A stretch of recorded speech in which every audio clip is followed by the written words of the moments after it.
हुजूर नबी रहमत सल्लल्लाहु अलैहि वसल्लम घर में तशरीफ लाए तो उम्मुल मोमिनीन हजरत आयशा सिद्दीक़ा रज़ियल्लाहु ताला अन्हा ने अर्ज की, हुजूर आज हमारे घर में एक खातून आई और उसके दोनों पहलुओं में उसकी दो बेटियां थी।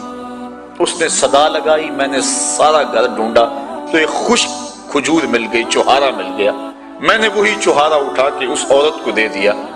सख्त भूख लगी हुई थी, उसका पेट कमर से लगा हुआ था, लेकिन उसने उस खजूर को दो हिस्सों में तकसीम किया और एक उस बेटी के मुंह में डाल दिया और एक टुकड़ा उस बेटी के मुंह में डाल दिया।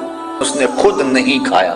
तो आका करीम ने फरमाया, आयशा कल क़यामत के दिन गुनाहों के सबब से ये खातून अगर जहन्नम का ईंधन बनने लगी तो ये बेटियां दरमियान में आड़ बन के खड़ी हो जाएंगी। ऐ अल्लाह, हम अपनी माँ को जहन्नम में नहीं जाने देंगी और अल्लाह इनकी सिफारिश मान के इनकी माँ को जन्नत अता फरमा देगा।